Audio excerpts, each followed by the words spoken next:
এই দরজার মধ্যে দাঁড়ায়া আমার দয়াল নবী রাহমাতুল্লিল আলামিন নবীর কাছ থেকে অনুমতি নিতেন। 3 দিন অনুমতি নেওয়ার পর আমার দয়াল নবী ঘোষণা করেছেন, জিব্রাইল আপনি আমার দরবারে আসার সময় আর অনুমতির প্রয়োজন নাই। এরপর থেকে হযরত জিব্রাইল আমিন এই দরজা দিয়ে আসা যাওয়া করতেন, কিন্তু অন্য কোন দরজা দিয়ে যখন আমার নবীর কাছে আসতেন ওই দরজার মধ্যে দাঁড়ায়া থাকতেন। জোরে জোরে কোন সুবহানাল্লাহ। এই মদিনা শরীফে বাবে আবু বকর আছে, কুবা গেট আছে, মদিনা শরীফে বাদশা পাহাড় গেট আছে, যতগুলা গেট আছে বাজার প্রত্যেকটা গেটে গেটে জিব্রাইল আমিন এসে দাঁড়ায়া থাকতেন। একদিন জিব্রাইল যখন বাবে আবু বকরের মধ্যে দাঁড়ায়, বাবু ওমর ইবনে খাত্তাবে দাঁড়ায়, বাবে কুবাতে দাঁড়ায়, আমার নবীর কাছে অনুমতির জন্য দাঁড়ায়। আমার নবীজি জিব্রাইলের দিকে তাকায় তাকায় মুস্কি মুস্কি হাসে। নবী আমার সর্বশেষ জিজ্ঞাসা করে, জিব্রাইল তুমি কেন মদিনা শরীফের মধ্যে প্রবেশ করো না, মসজিদে নববীর মধ্যে প্রবেশ করো না? জিব্রাইল কয়, নবী গো, ইয়া রাসূলুল্লাহ, নবী গো আপনি তো আমারে অনুমতি দেন না। আমার নবী কয়, জিব্রাইল তোমারে না এই গেট দিয়ে আসার জন্য অনুমতি দিলাম। জিব্রাইল কয়, ইয়া রাসূলুল্লাহ একটা গেট দিয়ে আসার অনুমতি দিছে, বাকি অন্য কোন গেট দিয়া আপনি নবীর কাছে আসার অনুমতি দেন নাই, এই জন্য আমি আপনার সামনে অনুমতির জন্য দাঁড়িয়ে রইছি। আদব বড় বিষয়, যে আদব জিব্রাইল মুআল্লিমুল মালাইকা সব ফেরেশতার শিক্ষক হইয়া আমার নবীরে দেখাইছে। এবার আপনারা বলেন, আমরা সবাই ওই নবীর আদবে ওই নবীরে সম্মান আর তাজিম করার দরকার আছে না নাই? এ মুসলমান, হযরতে জিব্রাইল আমিন এবার প্রতি সময় প্রতিক্ষণে ওই দরজা দিয়ে আমার নবীর কাছে আসতেন। এমন টাইমে আমার নবী জবাব দেয়, জাবের ইবনে সামুরা, দেখো ইহুদির বাচ্চাটা বাবে জিব্রাইলের দরজায় দাঁড়ানো দেখছনি? ইয়া রাসূলুল্লাহ দেখছি। বলে আগামীকালকে সকালবেলা তুমি তোমার জবাব পাইবা। আমার দয়াল নবীও চলে গেলেন নবীজির হুজরা মুবারকে। নবী যখন মা আয়েশা সিদ্দিকা রাদিয়াল্লাহু তাআলা আনহার হুজরা মুবারকে যাইতেন, আমার নবীজিরে একজন দুইজন তিনজন চারজন সাহাবায়ে কেরাম আগায়া দিতেন। নবীজি যতক্ষণ পর্যন্ত নবীজির হুজরা মুবারকে ঢুকতেন না, সাহাবায়ে কেরাম পিছনে ফিরে আসতেন না। আমার নবীজি মা আয়েশা সিদ্দিকার হুজরা মুবারকে দয়ার নবী রাহমাতুল্লিল আলামিন নবী কামলিওয়ালা নবী যখন হুজরা মুবারকে ঢুকে যায়, সকালবেলা ফজরের নামাজের সময় সব সাহাবায়ে কেরাম আছে, জাবের ইবনে সামুরা আছে, ফজরের নামাজের ইমামতি আমার নবী করতেছে। আরে যে জায়গার মধ্যে আমার নবী ইমামতি করছে ওই জায়গাটার মধ্যে আমি যে ধইরা এইভাবে চুমা খাইছি। গত বছরে যখন আমি উমরাতে যাই, যে জায়গায় আমার নবী দ্বারা ইমামতি করছে এই জায়গাটারে দেখা আমি সালাম দিছি। আমার নবীজি ইমামতি শেষ করলেন, জাবের ইবনে সামুরা বলে আমি সালামটা ফিরাইতে দেরি ওই ইহুদি এবং ইহুদির বাচ্চা আমার নবীজির দরবারে আইসা দাঁড়ায় রইছে। ইহুদি ডাক দিয়া কই, নবী ইয়া রাসূলুল্লাহ, নবী গো আপনি এই মুহূর্তে আমাকে, আমার সন্তানকে, আমার স্ত্রীকে পড়ায়া দেন লা ইলাহা ইল্লাল্লাহু মুহাম্মাদুর রাসূলুল্লাহ সাল্লাল্লাহু আলাইহি ওয়াসাল্লাম। নবীও পড়ায়া দিলেন কালেমা তাইয়্যিবা লা ইলাহা ইল্লাল্লাহু মুহাম্মাদুর রাসূলুল্লাহ সাল্লাল্লাহু আলাইহি ওয়াসাল্লাম। জোরে কোন মারহাবা। আমার নবী যখন কালেমা পড়ায়, জাবির ইবনে সামুরা বলেন, এই ইহুদিরা তোমরা তো ইসলাম ধর্ম গ্রহণ করার কথা না, তোমরা মদিনাতুল মুনাওয়ারার সবচাইতে বাজে ইহুদির মধ্যে তোমরাই হইলা সবচেয়ে নিকৃষ্ট, কিন্তু তোমরা কেন ইসলাম গ্রহণ করলা? আবার ইহুদি ডাক দিয়া কয়, হে নবী সাহাবী শোনো, গতকালকে রাত্রবেলা আমার সন্তান আমার কাছে এক গ্লাস পানি খাইতে চাইছে, আমি আমার সন্তানকে এক গ্লাস পানি দেই নাই, আমি আমার সন্তানকে বলছি, আমার আব্বা যান পানিটা আপনি নিজে লইয়া খান। আমার সন্তান পানি তুইলা খাইতে গেছেন, আমার সন্তান আমারে ডাক দিয়ে কয়, আব্বা যান পানিটা যে আমি পান করব আপনি আমাকে একটু আলো জ্বালায়া দেন। কি জ্বালায়া দেন? পানি খাওয়ার সুন্নাত শিখেন। পানি খাওয়ার সুন্নাত, 1 নাম্বার পানি বসে পান করা সুন্নাত, 2 নাম্বার পানি দেখে পান করা সুন্নাত, 3 নাম্বার পানি পান করার সময় 3 ঢোকে পানি পান করা সুন্নাত। এর ভিতরে দেখা আছে না? ওই ইহুদি ডাক দিয়া কই, ইয়া রাসূলুল্লাহ, ও দয়ার নবী, মায়ার নবী, রাহমাতুল লিল আলামিন নবী, ওগো নবী, আমার সন্তান আমারে বলছে পানির বোতলটা পানির গ্লাসটা দেখার জন্য আমি যেন আলো জ্বালাইয়া দিই। আমি আমার সন্তানকে বলছি, না বাবা, এখন আলো জ্বালানো লাগবে না, তুমি পান করো। এখন না মানুষ ফিল্টার আছে, কত সুন্দর ট্যাপ আছে, গরম পানি খাওয়ার জন্য কি জানে গিজার আছে, কত সুন্দর সুন্দর পানির পাত্র। আগে মানুষ পানি রাখতেন মাটির কলসির ভিতরে, মাটির কলসিতে রাখতেন না, পানি বড় ঠান্ডা থাকতো। ওই গদি ডাক দিয়া কয়, পানিটা যখন আমার সন্তান 1 বার 2 বার 3 বার পান করে নাই, আমি আমার সন্তানের জন্য একটু রাগান্বিত হইয়া আমার সন্তানকে গালের মধ্যে একটা থাপ্পড় লাগায়া আমি আমার ঘরের মশালটা জ্বালায়া দিলাম। আমার সন্তান মশালটা যখন জ্বালায়া দিলাম, সন্তান পানি যখন পান করবে, আমি আমার সন্তানের পানিটা তারে পান করাইতে গেলাম। আমার সন্তান কান্না করতে লাগলো, পানির পাত্রর দিকে তাকায়া তাকায়া। আমি বললাম, বাবা কান্না করেন কেন, কারণ কি? আমার সন্তান আরো বেশি কান্না করতেছে। আমি আমার সন্তানের কাছে চলে গেলাম, দেখলাম আমার সন্তান যেই পানির পাত্র থেকে পানি পান করবে, ওই পানির পাত্রের মধ্যে একটা বিষাক্ত পোকা পড়ে আছে, আর আমার সন্তান ওই বিষাক্ত পোকার ভয়ে কান্না করতেছে। আমি বললাম, সন্তান তুমি তো এর আগে আরো অনেকবার পানি পান করছো, তুমি পানিটা আলো জ্বালায়া কেন পান করতে চাই না? আমার সন্তান কয়, আব্বা জান, আমি এই কারণে পানিটাকে আলো জ্বালায়া পান করতে চাইছি। মুহাম্মাদুর রাসূলুল্লাহর দরবারে আমি মাঝে মাঝে গোপনে গোপনে লুকিয়ে লুকিয়ে আমি মুহাম্মাদুর রাসূলুল্লাহর দরবারে উনি কি বলে, উম্মতরে কি শিখায় আমি শিখি। আমি আমার নবীজির দরবারে গতকালকে শিখে আসছি, পানি যখন পান করবে পানি যেন দেখে পান করে, পানি যেন দেখে পান করে। আব্বা জান, আমারে মুহাম্মাদুর রাসূলুল্লাহ এই কর্মটা শিখাইছে। ওই আব্বা ইহুদি ডাক দিয়া কয়, জগতের মানুষ, ও দুনিয়ার মানুষ, তোমরা শুনে নাও। আমি যখন এই কথা শুনলাম, আমার আর বুঝতে দেরি হয় নাই, মুহাম্মাদুর রাসূলুল্লাহ যেই ধর্ম ইসলাম পালন করে, এই ধর্মটা সত্য ধর্ম, এই ধর্মটা হক ধর্ম।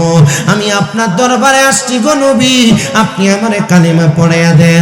নবীর সাথে সাথে কালিমা পড়াইয়া দিছে। আর জাবির ইবনে সামুরা কয়, ওয়াল্লাহি ফিদাকা আবি ওয়া উম্মি ইয়া রাসূলুল্লাহ, আমার মা বাবা আপনার কদমে কুরবান হোক ইয়া রাসূলুল্লাহ। আপনি অদৃশ্যের খবর দেন, ওয়ালার খোদার বন্ধু, আপনি আমাদেরকে অদৃশ্যের খবর দিয়া দিয়েছেন। নবী, আপনি আমার গতকালকের প্রশ্নের জবাব দেওয়া লাগে নাই, আমি আজকে এই ইহুদির কাছ থেকে আপনার প্রশ্নের জবাব পাইয়া গেছি। আর জবান খুলে ধরে ধরে কোন সুবহানাল্লাহ। আমার বাবাজিরা,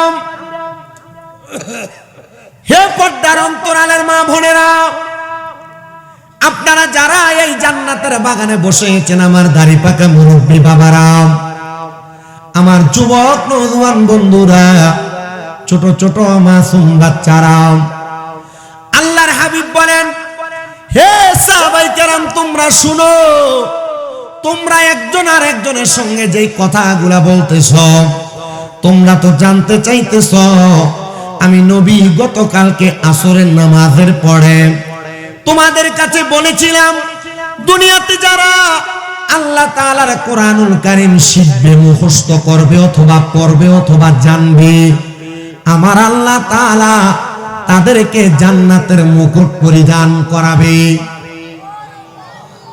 জোরে কয় না সুবহানাল্লাহ।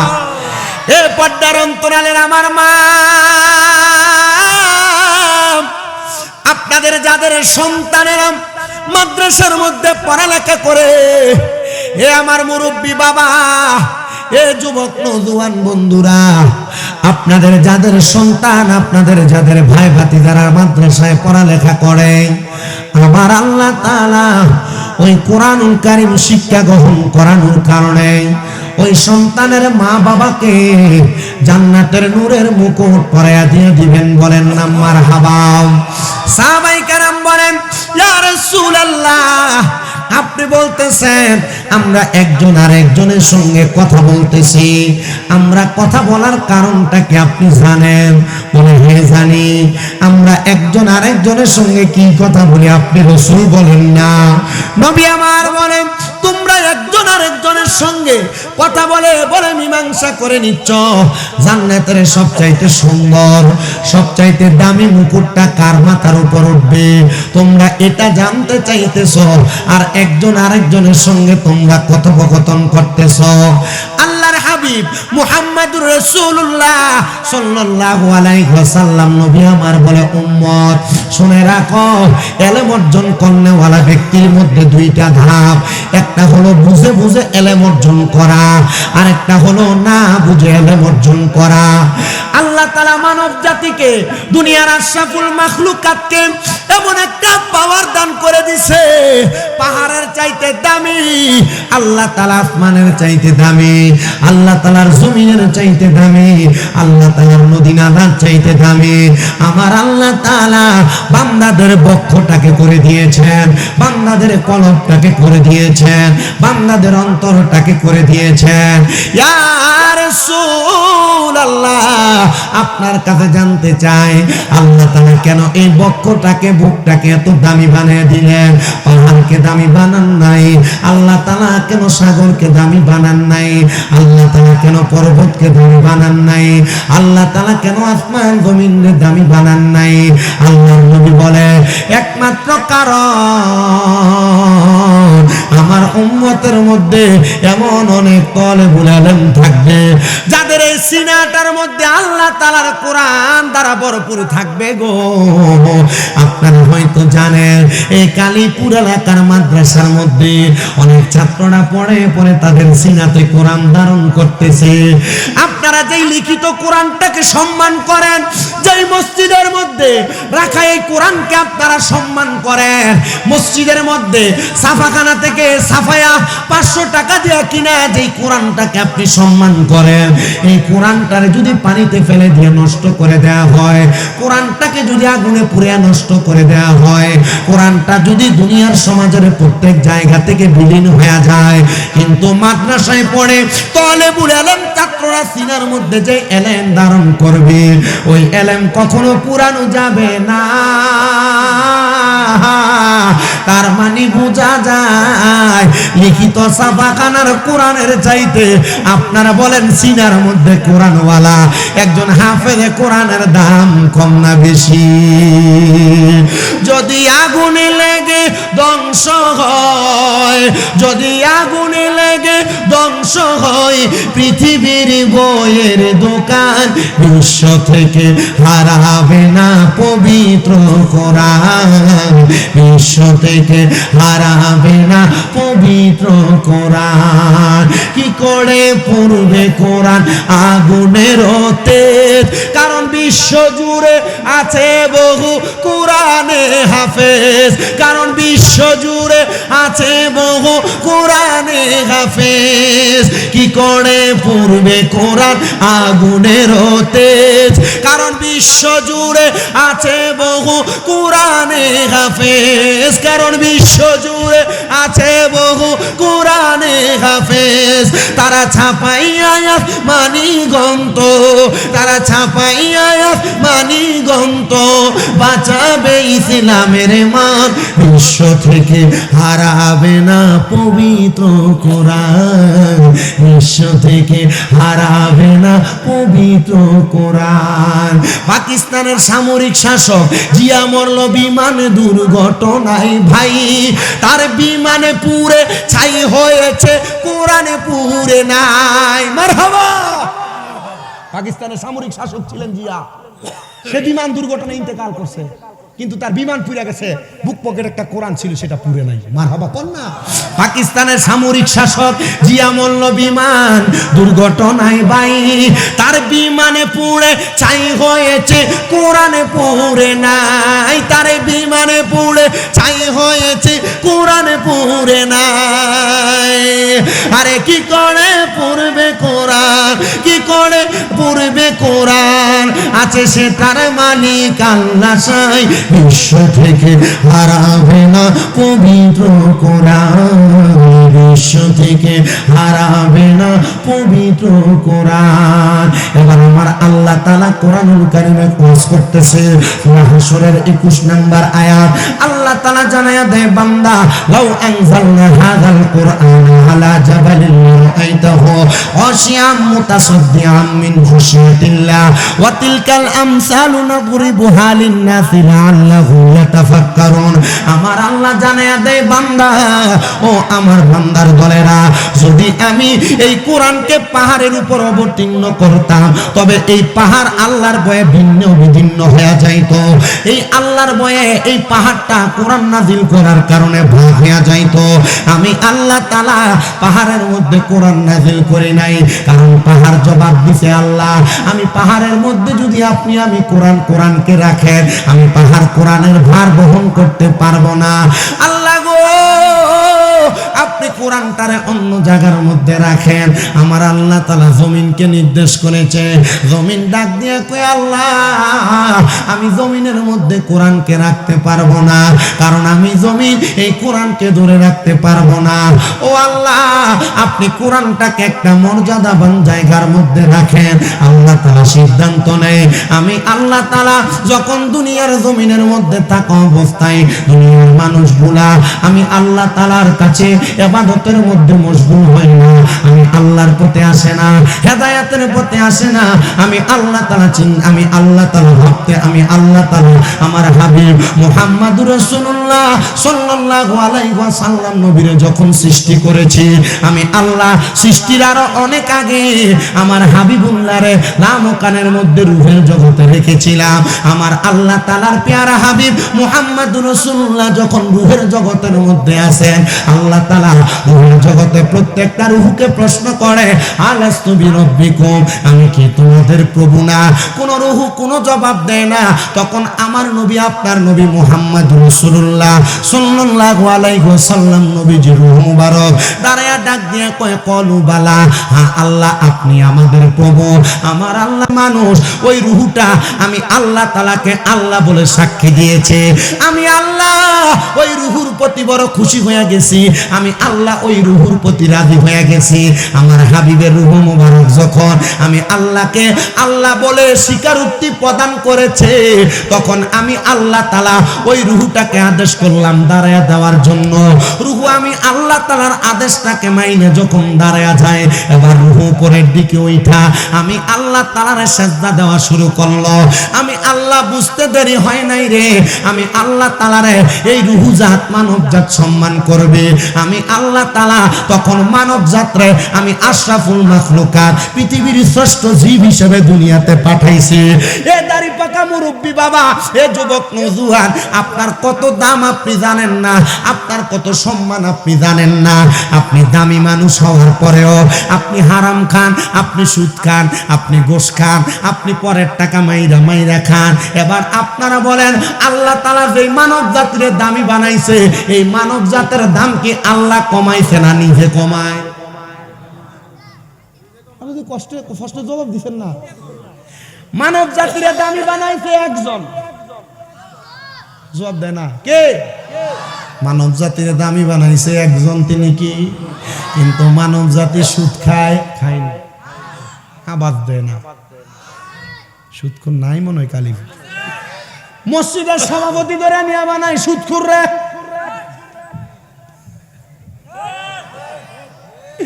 এলাকার সর্দার বানাই সুদখোর রে। এলাকার ভিতরে যে ব্যক্তিটা হারাম খায়, পরের হক মাইরা খায়, ওই মানুষটারে নিয়ে এলাকার মাতাব্বর, এলাকার প্রধান বানায়। কথা কন্যা আছে না নাই?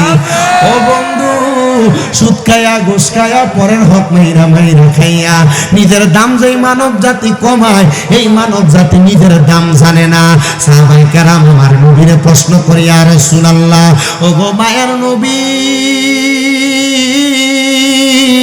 আপনি নবীর কাছে জানতে চাই, আপনি বলেন না আমার আল্লাহ তাআলা মানব জাতির দাম কয়টা জায়গাতে বাড়াইছে? আমার নবী কয় 3 জায়গায়। 1 নাম্বার হইল আমার আল্লাহ তাআলা মানব জাতির দামটা আলমে আরো হাতে বাড়ায়া রাখছে। 2 নাম্বার আমার আল্লাহ তাআলা মানব জাতির দাম বাড়াইছেন মায়ের গর্ভে। 3 নাম্বার আমার আল্লাহ তাআলা মানব জাতির দাম বাড়াইছেন দুনিয়া থেকে কবরে যাওয়ার পরে। আল্লাহ মাঝখানে একটা জগৎ কেন দুনিয়াতে আমার আল্লাহ তাআলা মানব জাতির দাম বাড়ায় নাই? বলে কেন বাড়ায় নাই জানো? কারণ এই দুনিয়া হলো আর দুনিয়া ও মাযরাতুল আখিরা, দুনিয়া হলো আখিরাতের শস্য ক্ষেত্র। আমার আল্লাহ রূহের জগতে এবং মায়ের গর্ভে বান্দাটারে দামি বানায়া দুনিয়াতে পরীক্ষার জন্য ছাইরা দিছে। বান্দা দুনিয়াতে চাষাবাদ কইরা যদি তুমি তোমার দামি প্রমাণ করতে পারো, তাহলে তুমি কবরে দামি, তাহলে তুমি হাসরে দামি, তাহলে তুমি ফুলসেরাতে দামি, তাহলে তুমি মিজানে দামি, তাহলে তুমি দুনিয়া জমিন থেকে কবরে যাওয়ার পর প্রত্যেকটা সেক্টরে সেক্টরে দামি। ও আল্লাহ, আপনি আমার দামি বানাইছে, কিন্তু আমি তো আমার দাম রাখতে জানি না। আল্লাহ কই, বান্দা তোমার দাম রাখবা তুমি 5টা ইবাদতের মাধ্যমে। ও আল্লাহ, কোন 5টা ইবাদতের মাধ্যমে আমার দামটা রাখতাম? বলে 1 নাম্বার ফজরের নামাজের মাধ্যমে তুমি তোমার চেহারার নূর বাড়ায়া তুমি তোমার দামটা রাখবা। 2 নাম্বার যোহরের নামাজের মাধ্যমে তুমি তোমার রিজিকের বরকত দিয়া সম্পদ বাড়ায়া তুমি তোমার দামটা রাখবা। 3 নাম্বার তুমি তোমার আসরের নামাজের ইবাদত দিয়া তোমার শরীরের শক্তিটারে ঠিক রাখবা। শরীরের শক্তি যখন ঠিক রাখবা, তোমারে মানুষ দুর্বল মনে করবে না, তোমারে দামি মনে করবে। তোমার 4 নাম্বার তোমার মাগরিবের নামাজ আদায় কইরা তুমি তোমার সন্তান সন্ততিগুলাকে আলেম বানাইবা, অথবা তোমার সন্তান সন্ততিগুলোকে শিষ্টাচারওয়ালা বানাইবা। যদি বানাইতে পারো, মাগরিবের নামাজের উসিলায় তোমার সন্তানগুলা তোমার কাঁধে আসবে, তখন তুমি হইবা দুনিয়ার শ্রেষ্ঠ মানুষ। আর এশারের নামাজের মাধ্যমে এমন একটা রাত্রি তুমি যাপন করবা, যে রাত্রে ঘুমাইলে তুমি যেমন ভাবে সওয়াবের অধিকারী হইবা।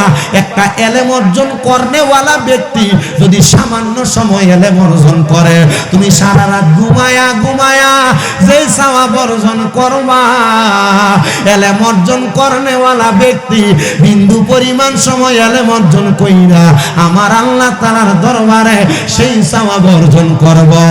রে কালীপুরের বাবা, এ কালীপুরের মা, কালীপুর নূরে মদিনা ইসলামিয়া হাফিজিয়া মাদ্রাসা এতিমখানার এক একটা ছাত্রর ভিতরে আমার আল্লাহ তাআলা কতটুক রহমতের খাজিনা দিয়া ভরপুর করে রাখছে তোমরা বুঝো না। যদি বুঝতা, আল্লাহর কসম কইরা বলি রে, প্রত্যেকটা ছাত্ররে তোমার বুকটা বিছায়া দিতা, তোমার বুকে পাড়া দিয়া দিয়া রাস্তায় হাঁটার জন্য। বলে হুজুর এই কথা কেন বললেন?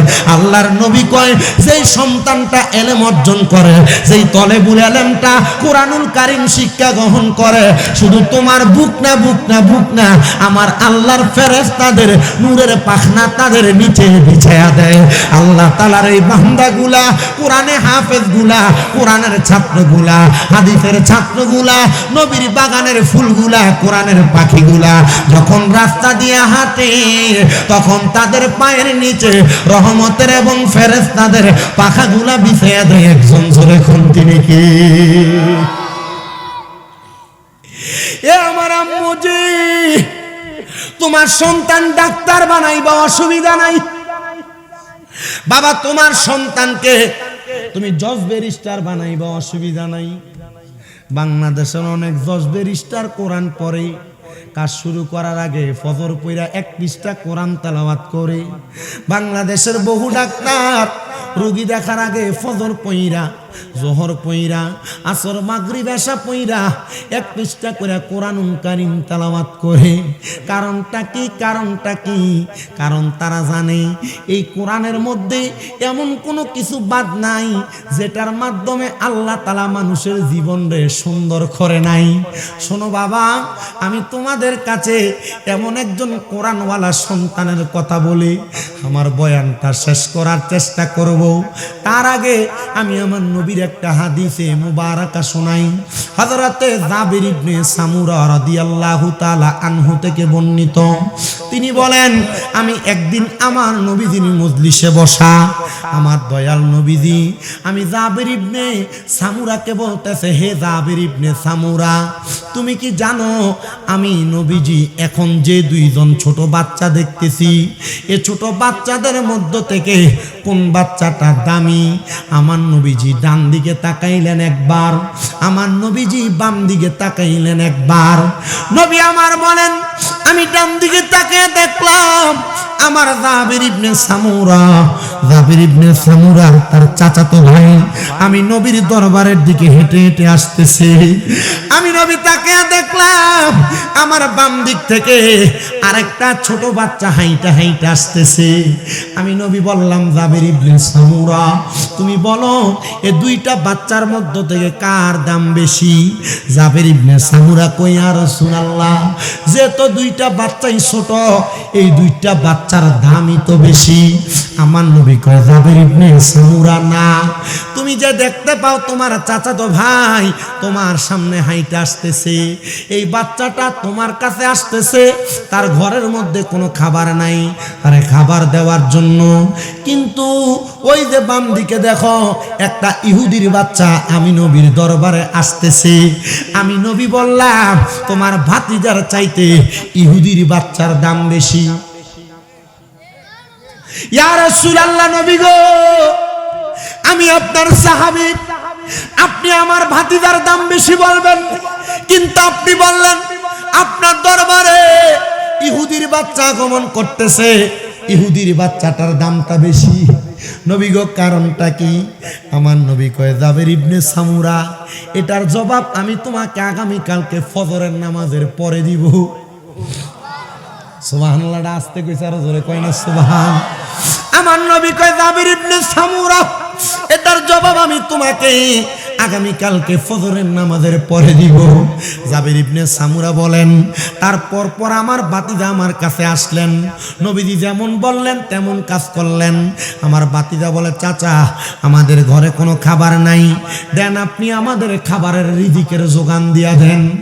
আর উনি টাকা দেওয়ার পরে, উনি দেড়হাম দেওয়ার পর ওনার ভাতিজা চলে গেলেন। কেউ কেউ বলেন ওনাকে দুই সা পরিমাণ আটা দেওয়া হইল। 2 সা মানে বর্তমান বাজারে 2.5 কেজি করে 5 কেজি দেওয়া হয়েছে। কিন্তু জাবির ইবনে সামুরা বলে, আমার ভাতিজা তো মুহাম্মাদুর রাসূলুল্লাহর সামনে আসছে, তবুও আমার নবী আমার ভাতিজারে দামি বলেন নাই। আমার নবী দামি বলছে ইহুদির বাচ্চারে। ইহুদির বাচ্চা আমার নবীর দরবারে আসে নাই। আমি তাকায়া দেখছি ইহুদির বাচ্চা নবীর দরবারের বাহিরে বাবে জিব্রাইল বরাবর দাঁড়ানো। সাজে গেছেন না? উমরা করছেন আর কেটা কেটা একটু হাত তোলেন।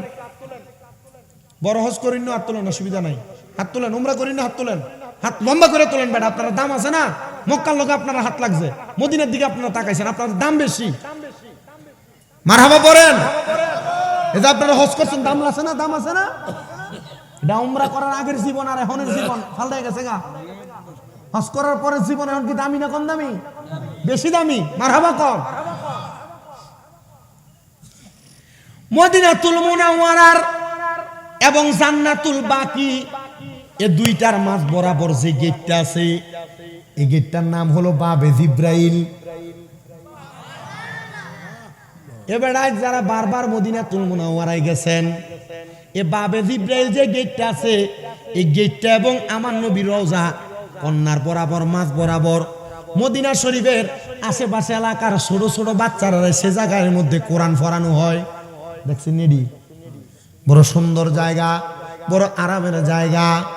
আমার নবীজি রাহমাতুল লিল আলামিন নবীজি এই দরজাটারে বাবে জিব্রাইল ঘোষণা দেওয়ার কারণ হইল, নবীজির দরবারে যখন হযরত জিবরাইল আলাইহিস সালাতু ওয়াস সালাম আগমন করতেন, এই দরজা দিয়া আমার নবীজির কাছে আগমন করতেন। জোরে জোরে কোন সুবহানাল্লাহ।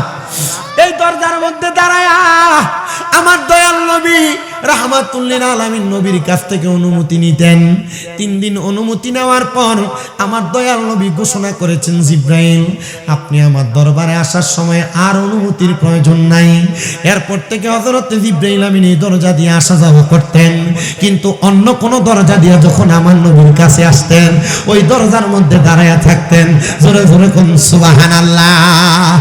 এই মদিনা শরীফে বাবে আবু বকর আছে, কুবা গেট আছে, মদিনা শরীফে বাদশা পাহাড় গেট আছে, যতগুলা গেট আছে বাজার, প্রত্যেকটা গেটে গেটে জিবরাইল আমিন এসে দাঁড়ায়া থাকতেন। একদিন জিবরাইল যখন বাবে আবু বকরের মধ্যে দাঁড়ায়, বাবু ওমর ইবনে খাত্তাবে দাঁড়ায়, বাবে কুবাতে দাঁড়ায়, আমার নবীর কাছে অনুমতির জন্য দাঁড়ায়। আমার নবীজি জিবরাইলের দিকে তাকায় তাকায় মুস্কি মুস্কি হাসে।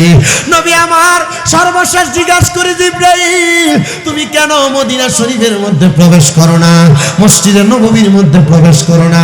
জিবরাইল কয়, নবী গো, ইয়া রাসূলুল্লাহ, নবী গো আপনি তো আমারে অনুমতি দেন না। আমার নবী কয়, জিবরাইল তোমারে না এই গেট দিয়ে আসার জন্য অনুমতি দিলাম। জিবরাইল কয়, ইয়া রাসূলুল্লাহ একটা গেট দিয়ে আসার অনুমতি দিছে, বাকি অন্য কোন গেট দিয়া আপনি নবীর কাছে আসার অনুমতি দেন নাই, এই জন্য আমি আপনার সামনে অনুমতির জন্য দাঁড়িয়ে রইছি। আদব বড় বিষয়, যে আদব জিবরাইল মুআল্লিমুল মালাইকা সব ফেরেশতার শিক্ষক হইয়া আমার নবীরে দেখাইছে। এবার আপনারা বলেন, আমরা সবাই ওই নবীর আদবে ওই নবীরে সম্মান আর তাজিম করার দরকার আছে না নাই? এ মুসলমান, হযরতে জিবরাইল আমিন এবার প্রতি সময় প্রতিক্ষণে ওই দরজা দিয়ে আমার নবীর কাছে আসতেন। এমন টাইমে আমার নবী জবাব দেয়, জাবের ইবনে সামুরা, দেখো ইহুদির বাচ্চাটা বাবে জিবরাইলের দরজায় দাঁড়ানো দেখছো নি? ইয়া রাসূলুল্লাহ দেখছি। বলে আগামীকালকে সকালবেলা তুমি তোমার জবাব পাইবা। আমার দয়াল নবীও চলে গেলেন নবীজির হুজরা মুবারকে। নবী যখন মা আয়েশা সিদ্দিকা রাদিয়াল্লাহু তাআলা আনহার হুজরা মুবারকে যাইতেন, আমার নবীজিরে 1 2 3 4 সাহাবায়ে কেরাম আগায়া দিতেন। নবীজি যতক্ষণ পর্যন্ত নবীজির হুজরা মুবারকে ঢুকতেন না, সাহাবায়ে কেরাম পিছনে ফিরে আসতেন না। আমার নবীজি মা আয়েশা সিদ্দিকার হুজরা মুবারকে দয়ার নবী রাহমাতুল লিল আলামিন নবী কামলিওয়ালা নবী যখন হুজরা মুবারকে ঢুকে যায়, সকালবেলা ফজরের নামাজের সময় সব সাহাবায়ে কেরাম আছে, জাবির ইবনে সামুরা আছে, ফজরের নামাজের ইমামতি আমার নবী করতেছে। আরে যে জায়গার মধ্যে আমার নবী ইমামতি করছে ওই জায়গাটার মধ্যে আমি যে ধইরা এইভাবে চুমা খাইছি। গত বছর যখন আমি উমরাতে যাই, যে জায়গায় আমার নবী দ্বারা ইমামতি করছে এই জায়গাটারে দেখা আমি সালাম দিছি। আমার নবীজি ইমামতি শেষ করলেন, জাবির ইবনে সামুরা বলে আমি সালামটা ফিরাইতে দেরি ওই ইহুদি এবং ইহুদির বাচ্চা আমার নবীজির দরবারে এসে দাঁড়ায় রইছে। ইহুদি ডাক দিয়া কই, নবী ইয়া রাসূলুল্লাহ, নবী গো আপনি এই মুহূর্তে আমাকে, আমার সন্তানকে, আমার স্ত্রীকে পড়ায়া দেন লা ইলাহা ইল্লাল্লাহু মুহাম্মাদুর রাসূলুল্লাহ সাল্লাল্লাহু আলাইহি ওয়াসাল্লাম। নবীও পড়ায়া দিলেন কালিমা তাইয়্যিবা লা ইলাহা ইল্লাল্লাহু মুহাম্মাদুর রাসূলুল্লাহ সাল্লাল্লাহু আলাইহি ওয়াসাল্লাম। জোরে কোন মারহাবা। আমার নবী যখন কালেমা পড়ায়, জাবির ইবনে সামুরা বলেন, এই ইহুদিরা তোমরা তো ইসলাম ধর্ম গ্রহণ করার কথা না, তোমরা মদিনাতুল মুনাওয়ারার সবচাইতে বাজে ইহুদির মধ্যে তোমরাই হইলা সবচেয়ে নিকৃষ্ট, কিন্তু তোমরা কেন ইসলাম গ্রহণ করলা? আবার ইহুদি ডাক দিয়া কয়, হে নবী সাহাবী শোনো, গতকালকে রাত্রবেলা আমার সন্তান আমার কাছে 1 গ্লাস পানি খাইতে চাইছে। আমি আমার সন্তানকে 1 গ্লাস পানি দেই নাই, আমি আমার সন্তানকে বলছি, আমার আব্বা যান পানিটা আপনি নিজে লইয়া খান। আমার সন্তান পানি তুইলা খাইতে গেছেন, আমার সন্তান আমারে ডাক দিয়ে কয়, আব্বা যান পানিটা দে আমি পান করব, আপনি আমাকে একটু আলো জ্বালায়া দেন। কি জ্বালায়া দেন? পানি খাওয়ার সুন্নাত শিখেন। পানি খাওয়ার সুন্নাত, 1 নাম্বার পানি বসে পান করা সুন্নাত, 2 নাম্বার পানি দেখে পান করা সুন্নাত, 3 নাম্বার পানি পান করার সময় 3 ঢোকে পানি পান করা সুন্নাত। এর ভিতরে দেখা আছে না? ওই ইহুদি ডাক দিয়া কই, ইয়া রাসূলুল্লাহ, ও দয়ার নবী, মায়ার নবী, রাহমাতুল লিল আলামিন নবী, ওগো নবী, আমার সন্তান আমারে বলছে পানির বোতলটা পানির গ্লাসটা দেখার জন্য আমি যেন আলো জ্বালাইয়া দিই। আমি আমার সন্তানকে বলছি, না বাবা, এখন আলো জ্বালানো লাগবে না, তুমি পান করো। এখন না মানুষ ফিল্টার আছে, কত সুন্দর ট্যাপ আছে, গরম পানি খাওয়ার জন্য কি জানে গিজার আছে, কত সুন্দর সুন্দর পানির পাত্র। আগে মানুষ পানি রাখতেন মাটির কলসির ভিতরে, মাটির কলসিতে রাখতেন না, পানি বড় ঠান্ডা থাকতো। ওই গদি ডাক দিয়া কয়, পানিটা যখন আমার সন্তান 1 বার 2 বার 3 বার পান করে নাই, আমি আমার সন্তানের জন্য একটু রাগান্বিত হইয়া আমার সন্তানকে গালের মধ্যে একটা থাপ্পড় লাগায়া আমি আমার ঘরের মশালটা জ্বালায়া দিলাম। আমার সন্তান মশালটা যখন জ্বালায়া দিলাম, সন্তান পানি যখন পান করবে, আমি আমার সন্তানের পানিটা তারে পান করাইতে গেলাম। আমার সন্তান কান্না করতে লাগলো, পানির পাত্রর দিকে তাকায়া তাকায়া। আমি বললাম, বাবা কান্না করেন কেন, কারণ কি? আমার সন্তান নাও বেশি কান্না করতেছে। আমি আমার সন্তানের কাছে চলে গেলাম, দেখলাম আমার সন্তান যেই পানির পাত্র থেকে পানি পান করবে, ওই পানির পাত্রের মধ্যে একটা বিষাক্ত পোকা পড়ে আছে, আর আমার সন্তান ওই বিষাক্ত পোকার ভয়ে কান্না করতেছে। আমি বললাম, সন্তান তুমি তো এর আগে আরো অনেকবার পানি পান করছো, তুমি পানিটা আলো জ্বালায়া কেন পান করতে চাই না? আমার সন্তান কয়, আব্বা জান, আমি এই কারণে পানিটাকে আলো জ্বালায়া পান করতে চাইছি। মুহাম্মাদুর রাসূলুল্লাহর দরবারে আমি মাঝে মাঝে গোপনে গোপনে লুকিয়া লুকিয়া আমি মুহাম্মাদুর রাসূলুল্লাহর দরবারে উনি কি বলে, উম্মতরে কি শিখায় আমি শিখি।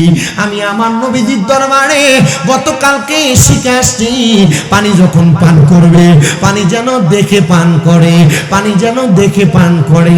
আব্বা জান, আমারে মুহাম্মাদুর রাসূলুল্লাহ এই কর্মটা শিখাইছে।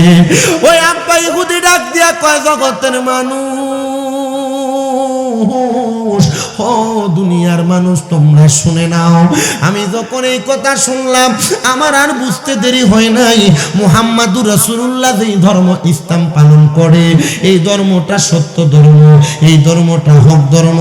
আমি আপনার দরবারে আসছি গো নবী, আপনি আমারে কালিমা পড়াইয়া দেন। নবীর সাথে সাথে কালিমা পড়াইয়া দিছে। আর জাবির ইবনে সামুরা কয়, ওয়াল্লাহি ফিদাকা আবি ওয়া উম্মি ইয়া রাসূলুল্লাহ, আমার মা বাবা আপনার কদমে কুরবান হোক ইয়া রাসূলুল্লাহ। আপনি অদৃশ্যের খবর দেন, ওয়ালার খোদার বন্ধু, আপনি আমাদেরকে অদৃশ্যের খবর দিয়া দিয়েছেন। নবী, আপনি আমার গতকালকের প্রশ্নের জবাব দেওয়া লাগে নাই, আমি আজকে এই ইহুদির কাছ থেকে আপনার প্রশ্নের জবাব পাইয়া গেছি। আর জবান খুলে ধরে ধরে কোন সুবহানাল্লাহ। ওরে আমার নবী নূরের নবী, মাটির নবী না, বলেন আমার নবী নূরের নবী, মাটির নবী না। ওই নবীকে নিজের মতো মনে করো না, বলো ওই নবীকে নিজের মতো। আমগো মতো মানুষ কইয়া দে নবীরে কত সুন্দর কইতাছেন, কবরে গেলে কি ফাইল দি দিবা আমি চিন্তা করতাছি। আমার নবী যদি আমরার মতো হইতো, গতকালকের কথা আজকে কি হইব, আমার নবী তো এই কথাটা বলতে পারতেন না।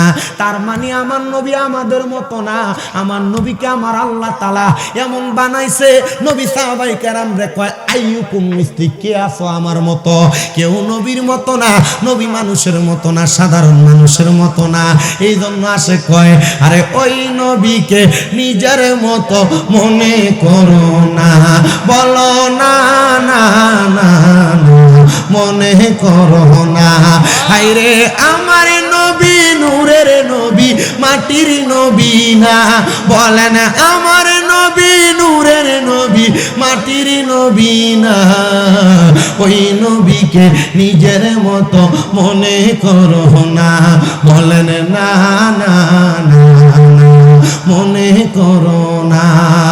আমার বন্ধু জাবের ইবনে সামুরা কয় ইয়া রাসূলুল্লাহ আপনার প্রশ্নের জবাব পাইলাম। নবী কয় জাবের ইবনে সামুরা তুমি আরেকটা প্রশ্নের জবাব পাইবা আগামী কালকে। মারহাবা। জাবের ইবনে সামুরা কয় আমি বুঝলাম না রে, আমি কি জবাব পাবো? জাবের ইবনে সামুরা বলে পরের দিন সকালবেলা আমি আমার নবীজির দরবার থেকে যখন বের হইয়া চলে যাব, নবী আমার ডাক দিয়া কয়ে যাবে চলো আমি তোমারে নিয়ে একটা রুগী দেখতে যাব। কি দেখবো?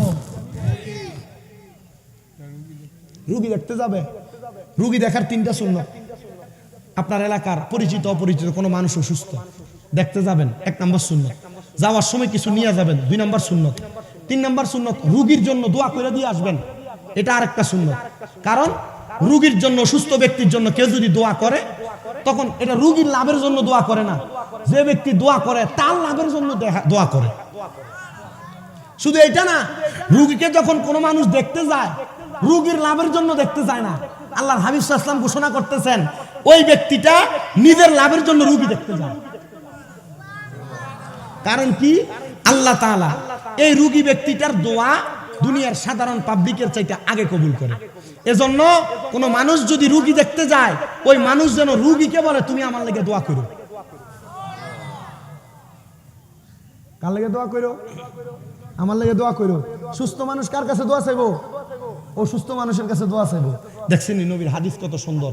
আপনারা কেউ আমার জুমার নামাজের বয়ান কেউ শোনেন কিনা আমি জানি না, যদি কখনো সুযোগ হয় সোশ্যাল মিডিয়াতে আমার জুমার নামাজের অনেক বয়ান আছে।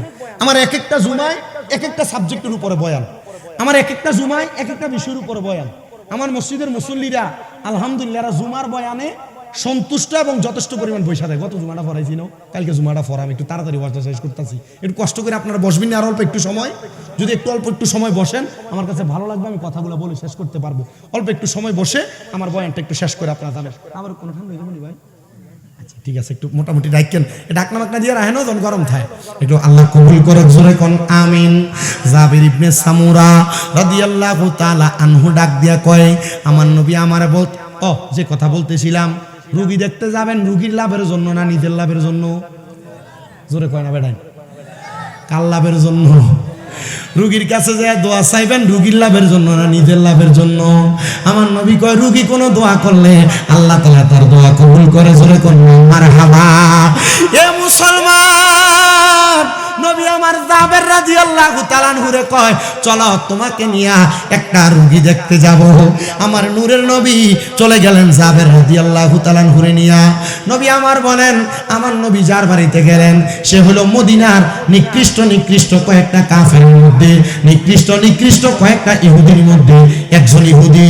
আমার নবী তার বাড়িতে যখন প্রবেশ করে আমি চিন্তাগ্রস্ত হইলাম, আমার নবীজি নিজে নিজে ভাগের খাঁচাতে প্রবেশ করতেছে, মানে নিজে নিজে দুশমনের বাড়িতে প্রবেশ করতেছে। আল্লাহর কসম, মক্কা মদিনার ইহুদিরা নবীরে যদিও দুশমন মনে করত, আমার নবী তাদেরকে দুশমন মনে করতেন না। জোরে জোরে কোন সুবহানাল্লাহ। আমার নূরের নবী রাহমাতুল লিল আলামিন নবী মদিনার তাজদার হুজুরপুর নূর সাল্লাল্লাহু আলাইহি ওয়াসাল্লাম নবী আমার এবার জাবের নিয়ে প্রবেশ করলেন। নবী দেখলেন নবীজির দরবারের যে ইহুদিটা, ওই ইহুদিটার ছোট একটা বাচ্চা মৃত্যুর সাথে পাঞ্জা লড়তেছে। ইহুদিটা আমার নবীর দিকে তাকায় একবার, আমার নবীর দিকে তাকায়া তাকায়া আবার তার ছেলের দিকে তাকায় একবার। ইয়া রাসূলুল্লাহ আপনি কেন ইহুদির বাচ্চারে দেখতে আসলেন? আপনি নবী না, রাহমাতুল লিল আলামিন। ইহুদিদের সাথে আপনার কিসের বন্ধুত্ব? রাহমাতুল লিল আলামিন নবী ডাক দিয়া কই জাবের এই যে ছোট বাচ্চা দেখতেছো, এই বাচ্চাটা আমি নবীর দরবারে যাই লুকায়া লুকায়া, আমি নবী যা বলতাম, আমি নবীর দরবারে সাহাবায়ে কেরামরে যা শিখাইতাম, ইহুদির বাচ্চাটা সাহাবায়ে কেরামের মতোই জানে। ইয়া রাসূলুল্লাহ আপনি কেন আসলেন? আমার নবী যে ছোট বাচ্চার দিকে তাকাইলেন, তাকে বললেন আল্লাহ তাআলা তোমার উপর রহমত দান করুক, তুমি যদি আল্লাহ তাআলা রহমত থেকে বঞ্চিত না হইতে চাও, তুমি এই মুহূর্তে ঈমান গ্রহণ করো। ছোট বাচ্চা তার আব্বা চেহারার দিকে তাকায় একবার, নবীজি রাহমাতুল্লিল আলামিনের চেহারার দিকে তাকায় একবার, তার আব্বার দিকে তাকায় একবার, নবীজির চেহারার দিকে তাকায় একবার। আপনারা বলেন নবীজির চেহারা মুবারকের ভিতরে আল্লাহ তাআলা অদৃশ্যের মুজিজা দান করছে কি করে নাই? নবীজির চেহারা দেখলে ইহুদিরা নবীরে মারতে এসে ইসলাম ধর্ম গ্রহণ করতেন। মারহাবা কোন, আমরা তেমন একজন নবীর উম্মত রে বাবাজির বন্ধুরা। ইহুদির বাচ্চাটা যখন তার আব্বার দিকে তিনবার তাকায়, আমার নবীজির চোখের সামনে ইহুদি ডাক দিয়া কয়, এ সন্তান মুহাম্মাদুর রাসূলুল্লাহ যা বলে মুহাম্মাদুর রাসূলুল্লাহর কথা সত্য। সন্তান বলে, ইয়া রাসূলুল্লাহ আপনি এই মুহূর্তে আমারে পড়ায়া দিন লা ইলাহা ইল্লাল্লাহু মুহাম্মাদুর রাসূলুল্লাহ। সাথে সাথে নবীজির জবান মুবারকে কালিমা পড়েছে। আমার নবী কয়, শুধু বাচ্চাটা কালেমা পড়ে নাই, ওই ইহুদিটাও কালেমা পড়েছে। এই বাচ্চা যেমন ভাবে ইসলাম ধর্ম গ্রহণ করে জান্নাতি, ইহুদি কালেমা পড়ে ইহুদিটা তেমন ভাবে জান্নাতি। ইয়া রাসূলুল্লাহ কেন গো? বলে বাচ্চাটার জীবনে এমন কোন নেক আমল তো করে নাই, শুধু আপনার জবানে কালেমা পড়েছে, সাথে সাথে ইন্তেকাল করেছে। আমার নবী কয়, সে ঈমান আনার আগে আমি নবীর কাছে যে ইলম অর্জন করেছে, এই ইলম তার জন্য কোনো কাজে আসে নাই। আল্লাহর কসম, ওয়াল্লাহি বিল্লাহি তাআলা, আল্লাহর কোরআন নবীর হাদিস শিখার কারণে সে যখন ঈমান আনয়ন করেছে, ঈমান আনার পরে তার ইলমটা তার ঈমানের জন্য, তার জান্নাতের জন্য নাজাতের ফয়সালা হয়ে গেছে।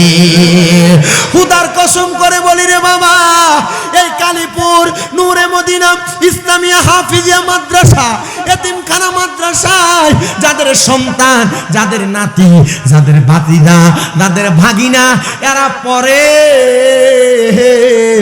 আপনি যদি এলেম অর্জন নাও কইরা থাকেন, এদের এলেমের কারণে আপনি আমার আল্লাহর কাছে মাপ পাইয়া যাবেন। সন্তানেরা যারা এখানে বসে আছে, অনেকের নাতিরা বসে আছে, আল্লাহর কসম কইরা কইরে দাদা ভাইরা, আপনাদের নাতিগুলার দোয়ার বরকতে আল্লাহ আপনাদেরকে মাফ করে দিবে। যারা মা বোনেরা শুনছ, হে আমার মা, আমি চাই না গো কালীপুর এলাকার, ফাতাইরা এলাকার, শীতপুর এলাকার, আশেপাশে এলাকার কোনো মা জাহান্নামে যাক। আমি চাই প্রত্যেকটা মা বোন যেন জান্নাতে যায়। মা গো, তুমি তোমার একটা সন্তানকে নবীর মাদ্রাসায় পড়ায়ো। তোমার একটা সন্তান যদি আল্লাহ তাআলার কোরআনুল কারীম শিখা, আল্লাহর দরবারে তোমার ইন্তেকালের পরে রব্বির হামহুমা কামা রব্বায়ানি সগীরা ওয়া কুর রব্বির হামহুমা কামা রব্বায়ানি সগীরা হইনা একটাবার কান্না কইরা দোয়া করতে পারে গো, আমার আল্লাহ তাআলা তোমার সন্তানটার উসিলায় তুমি মারে মাফ করে দিবে, তুমি বাবারে মাফ করে দিবে, তুমি দাদারে মাফ করে দিবে, তুমি নানারে মাফ করে দিবে। এবার আপনারা বলেন, এই আল্লাহ তাআলার কোরআন শিখার কারণে যদি আমাদের সন্তান নাতি নাতকুরের মাধ্যমে আল্লাহ আমাদেরকে মাফ করে দেয়, আমরা আমাদের সন্তান নাতি নাতকুর আহলে আওলাদের সন্তানদেরকে কোরআন শিক্ষা গ্রহণ করাইতে চাই কারা কারা? দুই হাত তুলে আমার আল্লাহরে দেখাবে। আল্লাহ কবুল করেন, জোরে বলেন আমিন। আল্লাহু আকবার।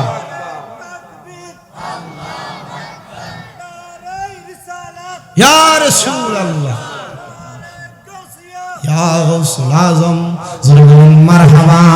কোরআন শিখাও ছেলে মেয়েকে, ওহে মুসলমান, ধান কবজের সময় তোমার হইবে রে আসান। বলো কোরআন শিখাও ছেলে মেয়েকে, ওহে মুসলমান, ধান কবজের সময় তোমার হইবে রে আসান। একটি ছেলে আলেম হলে পড়বে কোরআন মৃত্যুকালে। বলেন, একটি ছেলে আলেম হলে আরে পড়বে পড়বে কোরআন মৃত্যুকালে, হায়রে দূর হবে বিয়াদব শয়তান, থাকবে রে ঈমান, জানে কবজের সময় তোমার হইবে রে আসান। বলেন কোরআন শিখাও ছেলে মেয়েকে ওহে মুসলমান, জানে কবজের সময় তোমার হইবে রে আসান। একটি মেয়ে আলেমা হলে আরে পড়বে কোরআন মৃত্যুকালে, বলেন একটি মেয়ে আলেমা হলে আরে পড়বে কোরআন মৃত্যুকালে, হায়রে দূর হবে বিয়াদব শয়তানে, থাকবে রে ঈমান, জানে কবজের সময় তোমার হইবে রে আসান। বলেন কোরআন শিখাও ছেলে মেয়েকে ওহে মুসলমান, জানে কবজের সময় তোমার হইবে রে আসান। এবার আসেন আমার ভাই বাবারা, আমি আপনাদেরকে কোরআন তেলাওয়াতের ফজিলত শুনাইলাম। এবার আসেন, আমি আল্লাহ তাআলার একজন খাস বান্দা, দিনার কাজ ছিল নেশা করা, দিনার কাজ ছিল মদ পান করা। এবার আপনারা বলেন মদ পান করাটা কি ভালো কাম না খারাপ কাম? মদ কর, নেশা কর, গাঞ্জা করি, ইয়াবা কর, এরা লাগে এলাকার কল দিলে বালা মতো রাহুন জানা চুরি করে হয়ে জায়গা। আপনারা কোন এমন নেশা করো আছে না নাই? এই নেশা কুটির জ্বালা এলাকায় ভালোভাবে থাকা যায় না। এলাকার মধ্যে মারামারি, এলাকার মধ্যে কাটাকাটি, এলাকার মধ্যে ছোড়াছুড়ি, এলাকার মধ্যে দৌড়াদৌড়ি, ইফতিজিং, হামলা মামলা, এই নেশাগুলা করতেছে। কথা কোন না ঠিক না বেঠে? এ বন্ধু, একজন নেশাখোর ব্যক্তি দিনের কাজের মাধ্যমে কেমনে নাজাত পেয়েছে একটু মনোযোগ দিয়ে শুনেন। ওই বান্দাটার কাজ ছিল নেশা পান করা। নেশা করতে করতে সে দুনিয়ার জমিনের মধ্যে লাচার হয়ে পড়ে থাকতেন। এলাকার মানুষ কয় আমরা বুঝা নিলাম, তার মতো জাহান্নামী দুনিয়াতে আর কেউ নাই, তার মতো জাহান্নামী দুনিয়াতে আর কেউ নাই। নেশাখোর ইন্তেকাল করছে, কিন্তু তার সম্পদের কোনো অভাব নাই। ইন্তেকাল, জানাজার নামাজে মানুষও আসে না। সারা জীবন নেশা করছে, মদ পান করছে, খারাপ খানা খাইছে, তার জানাজে আসবে কে? মানুষ তারে ঘৃণা করে, মানুষ তারা অপছন্দ করে। এমন কোনো কাম কইরো না যে কামের কারণে তোমার মরার পরে তোমার জানাজায় মানুষ আসবে না। এ মা বোনেরা, এমন কোনো কাম কইরো না যে কামের কারণে তোমার জানাজার নামাজ পড়তে মানুষ আসবে না, তার জানাজার নামাজ পড়তে কেউ আসে না। এলাকার মানুষ নিম্নবিত্ত যারা, তারা কোন রকম তারে ক্লাসটার মধ্যে কাফন পরায়া তারে দাফন করে দিছে। এলাকার মানুষ যখন তারে দাফন করে দিছে, এলাকার একজন খাস বুজুর্গ মানুষ ওই ব্যক্তিটার সামনে দিয়ে হেঁটে হেঁটে চলে যাচ্ছে। ব্যক্তিটার সামনে দিয়ে যখন যায়, এলাকার কোনো মানুষ যখন তার জানাজার নামাজে আসে না, অল্প একবারে মানুষ, উনি ডাক দিয়া কয়ে জগতের মানুষ, আমি দেখতে পাইতেছি তোমরা যার জানাজার নামাজ পড়তে আসছো, এই ব্যক্তিটা দুনিয়ার কোনো সাধারণ মানুষ না। আল্লাহ কি বলেন? আল্লাহ কি বলেন? এই আল্লাহর বলি ডাক দিয়া বলতেছে, হ্যাঁ কোনো সাধারণ মানুষ না। বলে কেন বলেন? বলে সে তো অসাধারণ, আমরাও জানি। সে নেশা করতে করতে অসাধারণ হয়ে গেছে গা। এমন অনেক অসাধারণ ব্যক্তি আছে, বাউলদার পক্ষে কথা কয়, উরুসের নামে গান বাজনা করে। আর একটা বাউল রে তো আমি দেখছি রে অসাধারণ, কারণ নামের আগে মহারাজ লাগায় আবুল সরকার। এটা কইতাছে আল্লাহর নামের নাকি আল্লাহ শব্দের গুয়ার মাথা নাকি টোকায়া ফায়না। নাউজুবিল্লাহ জোরে কোন বেড়া? এ বেড়া নাচের দলিল দেয়, গান করলে যারা যারা নাচে। আল্লাহ বলে কোরআনুল কারিমে নাচার কথা কইছে। আল্লাহ নাকি কইছে কুল আউযু বিরাব্বিন নাস। আল্লাহ বলে এখানেও নাচতে কইছে। নাউজুবিল্লাহ জোরে কই বেড়া? আরে বাবা, এ বাউল নামের ফাউলরা আল্লাহ তাআলার কোরআন নিয়ে অপব্যাখ্যা করে। কোরআনুল কারীমের আলহামদুলিল্লাহ শব্দ পড়তে গেলে 8টা ভুল হয়। এ আবুল সরকার কোরআন নিয়ে, আল্লাহ তাআলা নিয়ে, কোরআনের আয়াত, কোরআনের সূরা নাস নিয়ে বাজে মন্তব্য করছে। বাংলাদেশের প্রশাসন নাকি তারে গ্রেফতার করছে। আমরা বাংলাদেশের প্রশাসনের কাছে বলবো, কোরআনুল কারীমের একটা সূরা নাস নিয়ে আবুল সরকার অন্যায় করেছে, বাজে কথা বলেছে। সূরা নাসের প্রত্যেক জায়গায় জায়গায় নাকি আল্লাহ নাসার কথা কইছে। এবারে এই কথা বইলা আল্লাহর কোরআন অপব্যাখ্যা করেছে। আপনারা প্রশাসন এমন একটা আবুল সরকারের মতো বাউল নামের ফাউলডারে যদি জিব্বা কাইটা দেয়, খোদার কসম কোরআন নিয়ে বাজে মন্তব্য করার ক্ষমতার সাহস আর কেউ পাবে না। কথা কোন ঠিক কিনা? এক কইতাছে কুল আউযু বিরাব্বিন নাস মালিকিন নাস ইলাহিন নাস মিন শাররিল ওয়াসওয়াসিল খান্নাস আল্লাযী ইউওয়াসউইসু ফি সুদুরিন নাস মিনাল জিন্নাতি ওয়ান নাস। আল্লাহ নাকি এই সূরার সব জায়গায় জায়গায় শুধু নাসার কথা বলছে। জোরে কয় না তো নাউজুবিল্লাহ। হ্যাঁ, এরা আবার দেখবেন সুন্দর দুতরা রাতের ভিতরে লইয়া আলেমরা ডাক দেয়, এ মৌলবীরা, শরীয়তের মোল্লারা, জুতা দিয়ে দাঁত ফলায় দনে বেদ্যবদারে। কারণ এরা আউযুবিল্লাহ ভালো মতো পড়তে পারে না। এরা আলেমরা চ্যালেঞ্জ করে, এরা মুনাফিক, এরা বেঈমান, এদের গান শুনতেও যাবেন না। যারা এমন গান করে এদের সাথে সম্পর্ক রাখা যাবে না। এরা মুনাফিক, এরা বেঈমান, এরা কাযযাব। ডান হাত তুলে বলেন ঠিক না বেঠিক?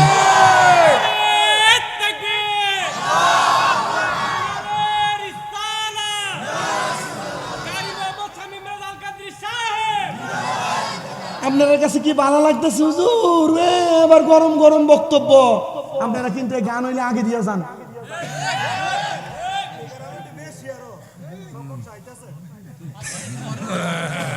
অভিযোগ লাগিয়ে দিছে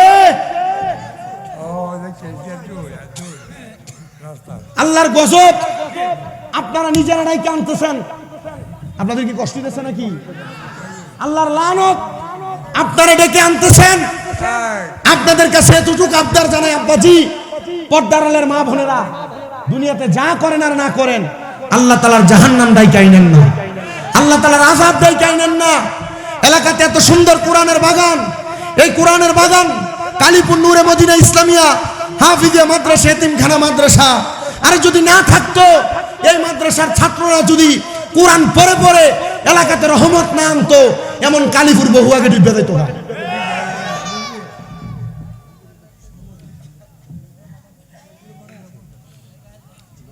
আপনি কালেকশনের লেগে মাহফিল শুরু করছেন?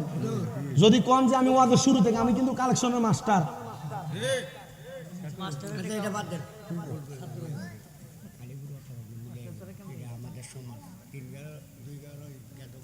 বুঝছি না কি দেখেছেন?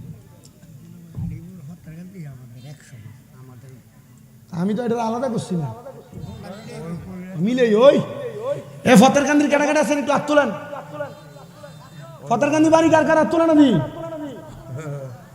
এটি শর্মে আপনার মনে হচ্ছে টিয়া দল লাগবো, হাত তুলেন না থাক। শীতপুরের আছেন কাটাকাটা হাত তোলেন, সেও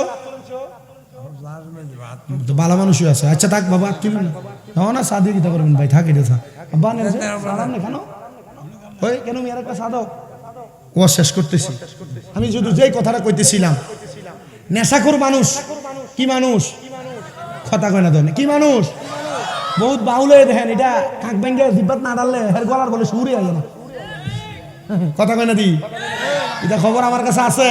হুমনা এলাকার মোটামুটি তো এলাকা বেশিরভাগ, আমার মনে হয় বেশি বাদ নাই, মোটামুটি বেশিরভাগ এলাকাতে মাহফিল করে লেছি না রে।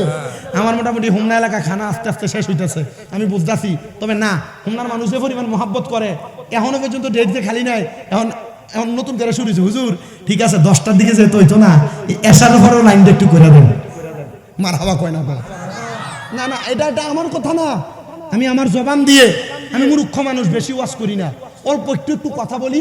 এই কথাগুলো মানুষের কলিজায় যায় লাগে, আর এই কলিজায় লাগার কারণে মানুষ আমার দাওয়াত দেয়।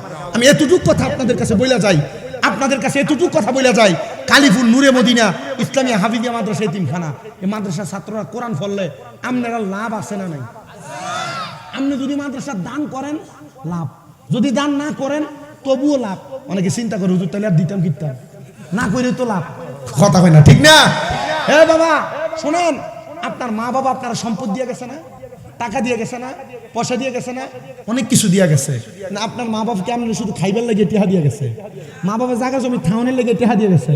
না না, আল্লাহ নবীর এক সাহাবীর কথা শোনেন, হযরতে সাদ ইবনে উবাদা রাদিয়াল্লাহু তাআলা আনহু। উনি কয় আমি ছিলাম যুদ্ধে, নবীজির দরবারে আসছি, আইসা আমার বাড়িতে যায় দেখি আমার মা মরে গেছে। মা কি করছে? মরে গেছে।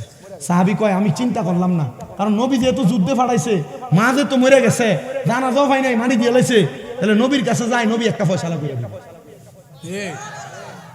আচ্ছা কোন তো কোন ফলাফান, এলাকার বহু পোলাপান প্রবাসী, আমার কাছে একজন আসার সময় কই হুজুর প্রবাসীর লাগে একটু বেশি করে দোয়া করেন। আর বেটা কালেকশন করানো লাগে না, এলাকার 10 জন 50 জন 20 জন প্রবাসীর এক লগে করে যদি কয় আমরা মাদ্রাসাটা চালাইতাম পারি না, তোমরা মাসে 1000 করে টাকা দিবা, 30 জন প্রবাসী 1000 করে দিবে, 30,000। কথা কয় না তো? আর আপনি কি প্রবাসীরা একবারে হাতের ফাঁক দিয়ে ভরে দেবো মনে করতেছেন? জিনা জিনা প্রবাসীরা 1000 করে দেয় না, দেওয়ানোর সময় বান্ডিলে মুড় হয়ে যায়। কথা কয় না, ঠিক না বেঠে? এমন বহু প্রবাসী আছে, মা হারা বাবা হারা, আহারে বহু প্রবাসীরা বিদেশের বাড়িতে পড়ে রয়েছে। তো হযরতে সাদ ইবনে উবাদা রাদিয়াল্লাহু তাআলা আনহু ডাক দিয়ে কয় জগতের মানুষ, আমার যখন মা বাপ মরে গেছে গা, আমি আমার নবীর কাছে গেছি, ইয়া রাসূলুল্লাহ আমার মা তো মারা গেছে, নবীজি মার জানাজার নামাজও আমি পাই নাই, আমি কি করব আপনি বলেন তো। নবী আমার ডাক দিয়ে বলে, সাদ ইবনে উবাদা, তোমার মা মারা গেছে, তুমি বলতেছো তুমি কি করবা, তুমি জানো না। সাদ ইবনে উবাদা, তোমার মা যে মারা গেছে তোমারে কি দিয়া গেছে? আমার দাদা মারা গেছে, দাদার দিনের সম্পদ অল্প একটু হইলেও পাইছে।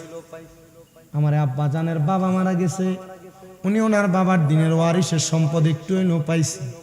পর্দার আড়ালের মহিলারা তাদের মা বাপ, তাদের শ্বশুর শাশুড়ি মারা যাওয়ার পরে তারা একটু হইলেও সম্পদ পাইছেন। আব্বাজি মা বাবার সম্পদ শুধু থাকলেই হবে না, জালেম হিসেবে আল্লাহর কাছে উড়া লাগবে যদি সম্পদকে ভালো জায়গায় ব্যয় না করা হয়। সাদ ইবনে উবাদা ডাক দিয়ে কই, ইয়া রাসূলুল্লাহ নবী গো, আমার যে মা মারা গেছে, আমার মায়ের সম্পদের কোনো অভাব নাই। নবী গো, আমি আমার মায়ের জানাজা পাই নাই। মা বাবা মারা যাওয়ার পর একটা সন্তানের কাছে 4-5টা জিনিস পাও না, এর মধ্যে 1 নম্বরে মা বাবার জানাজা দেওয়ান, দোয়া করুন, মা বাবার জন্য ক্ষমা প্রার্থনা করুন। নবী গো, আপনি বলেন না আমি আমার মা বাবার জন্য কি করব? নবী কয়, সাদ ইবনে উবাদা সদকা করো।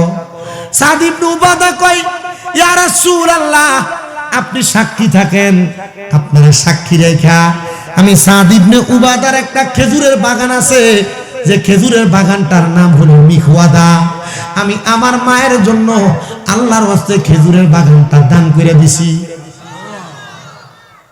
সাদ ইবনে উবাদারে আমার নবী ডাক দিয়া কয়, এ সাদ ইবনে উবাদা, তুমিও সাক্ষী থাকো, এই খেজুরের বাগান থেকে যতদিন পর্যন্ত মানুষ খেজুর আহার করবে, প্রত্যেকটা খেজুর খাওয়ার সদকার পরিমাণ সওয়াব আমার আল্লাহ তাআলা তোমার মার আমল নামাতে লিখে দিবে। এবার আসেন আম্মা জান আয়েশা সিদ্দিকা রাদিয়াল্লাহু তাআলা আনহা থেকে আরেকটা হাদিস। মা আয়েশা বলেন, আমি আমার নবীর সাথে উস্তুনে আয়েশা মসজিদে নববীর পাশেই বসা, আমার দয়াল নবী রাহমাতুল লিল আলামিন নবীর দরবারে একটা মহিলা আগমন করছে, বনু কুরাইজার।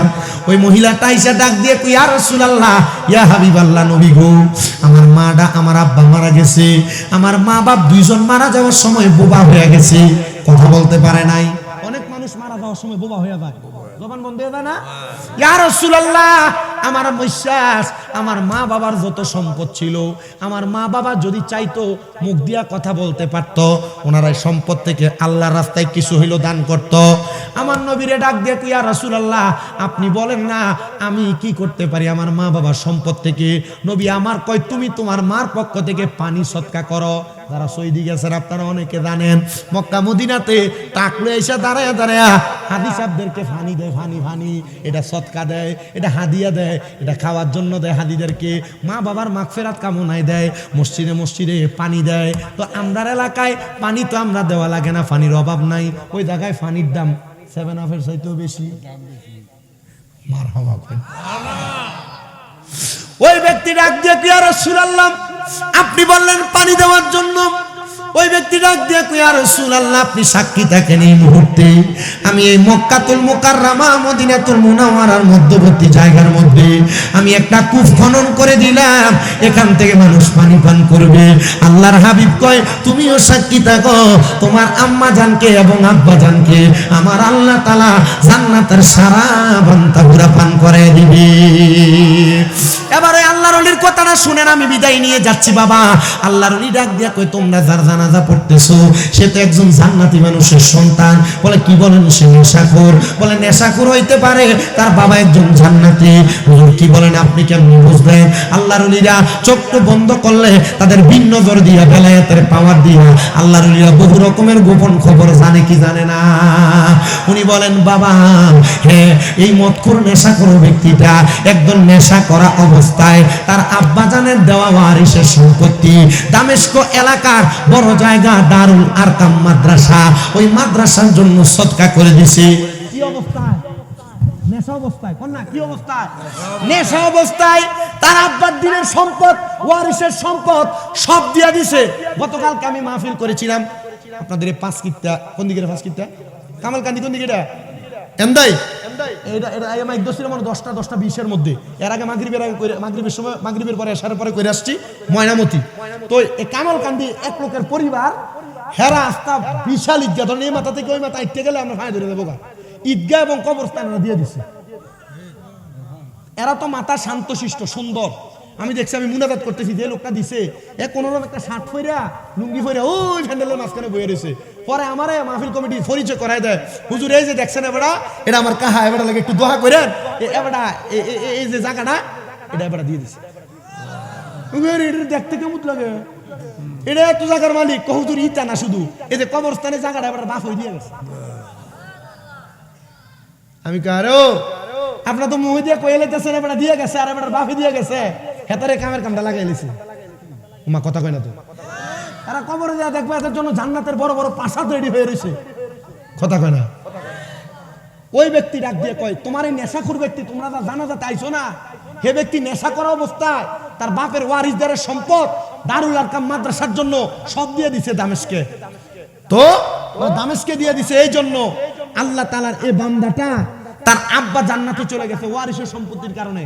আমি আল্লাহর ওলি বিশ্বাস রাখি, সে যদিও নেশা করে থাকে, এখন সে ইন্তেকাল করছে, সে হয়তোবা গোপনে গোপনে তওবা করছে, আল্লাহ তাআলা তার মা বাপরও মাফ করছে, তারও মাফ করে দিবে। বলছে কে? আল্লাহর ওলি, কন্যা বলছে কে? আল্লাহর ওলি। ওলিদের জবানের কথা আল্লাহর জবানের কথা, জোরে কয় না দি সুবহানাল্লাহ। ওলিদের জবানের কথা কার জবানের কথা? আল্লাহর ওলি যারা, আল্লাহর নেককার বান্দা যারা, তারা যখন আল্লাহর ইবাদত করতে করতে আল্লাহর বান্দা থেকে বন্ধু হয়ে যায়, তখন তাদের হাত দিয়ে যে হাত কাজ করে, এই হাত তাদের হাত থাকে না, এটা আল্লাহর কুদরতের হাত হয়ে যায়।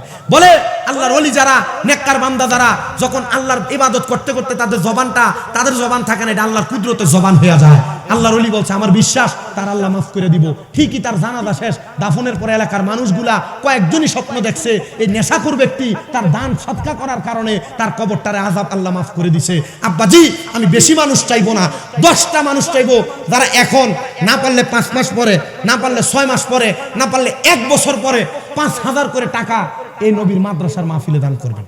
1 নম্বরে বলে হুজুর वो हाशिमी मकी मदनी बोले अरबी है, वो मेरा नबी मेरा नबी मेरा नबी है, वो मेरा नबी मेरा नबी मेरा नबी है, वो मेरा नबी है, वो मेरा नबी है, वो मेरा नबी है, वो मेरा नबी है। अल्लाह का फरमा अलम नशरह लक सदरक मंसूब है जी से वरफअना लक ज़िक्रक। अल्लाह का फरमा अलम नशरह लक सदरक मंसूब है जी से वरफअना लक ज़िक्रक। जिस ज़ात का कुरआन में भी ज़िक्र ज़ली है, जिस ज़ात का कुरआन में भी ज़िक्र ज़ली है, वो मेरा नबी मेरा नबी मेरा नबी है, वो मेरा नबी मेरा नबी मेरा नबी है। তিনি আমার নবী সবার নবী আমাদের নবী, তিনি সবার নবী মোদের নবী জান্নাতি নবী। वो मेरा नबी है, वो मेरा नबी है। अहमद है मोहम्मद है वही खत्म रसूल है, मखदूम मुराबी है वही वाली कुल है।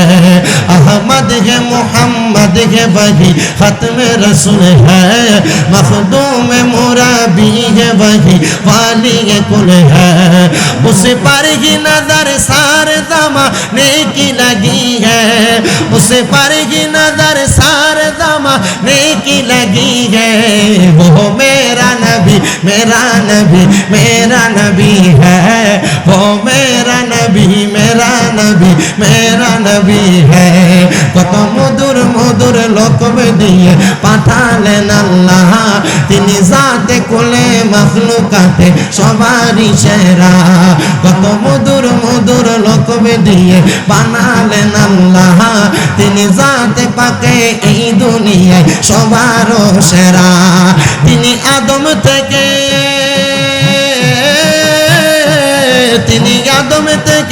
ঈসা নবী সবারই সেরা। তিনি আমার নবী তোমার নবী সবারই নবী। ও মেরা নবী মেরা নবী মেরা নবী হ্যায়। वो जिसके लिए महफिल कौनैन सजी है, फिरदौस बरी जिसके वसीले से बनी है।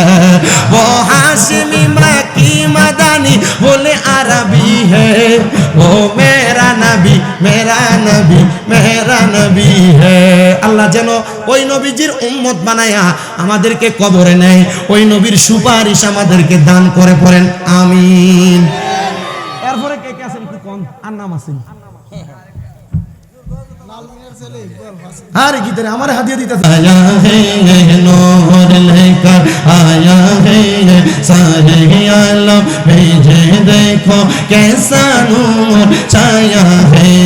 अस्सलातु अस्सलामु अलैका या रसूल अल्लाह, अस्सलातु अस्सलामु अलैका या हबीब अल्लाह। मा আমেনার কোলে দেখো নূরের টুকরা পড়েছে, সেই নূরেতে সিক্ত হয়ে হাওয়া মারিয়াম এসেছে। মা আমেনার কোলে দেখো নূরের টুকরা পড়েছে, সেই নূরেতে সিক্ত হয়ে হাওয়া মারিয়াম এসেছে। হাজরা আসিয়া এসেছে, ফেরেশতা কুল এসেছে। হাজরা আসিয়া এসেছে, ফেরেশতা কুল এসেছে। দুরূদ সালাম পড়ে তারা নূরকে বরণ করেছে। আসসালাতু ওয়াসসালামু আলাইকা ইয়া রাসূলুল্লাহ, আসসালাতু ওয়াসসালামু আলাইকা ইয়া হাবিবাল্লাহ।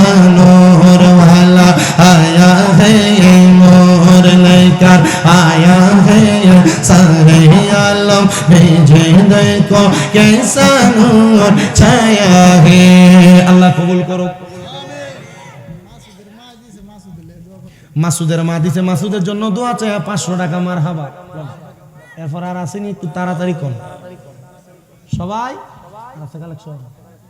আর এটা দিয়ে মোবাইলে আইতাছে মারহাবা কোন, তাড়াতাড়ি করেন, একটু শর্টকাট লন। যত তাড়াতাড়ি দিবেন তত তাড়াতাড়ি দোয়া হইব। আমি কি 2000 করে 24 জনের ফাইলাম না? হ্যাঁ। রব্বানা যালামনা আনফুসানা ওয়া ইন লাম তাগফির লানা ওয়া তারহামনা লানাকুনান্না মিনাল খাসিরিন।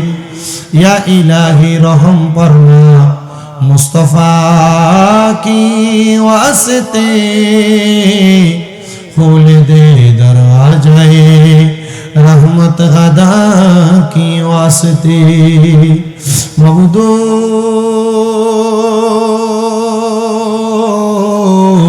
ও দয়াল আল্লাহ, একটু রহমতের নজর করে তাকিয়া দেখেন গো আল্লাহ।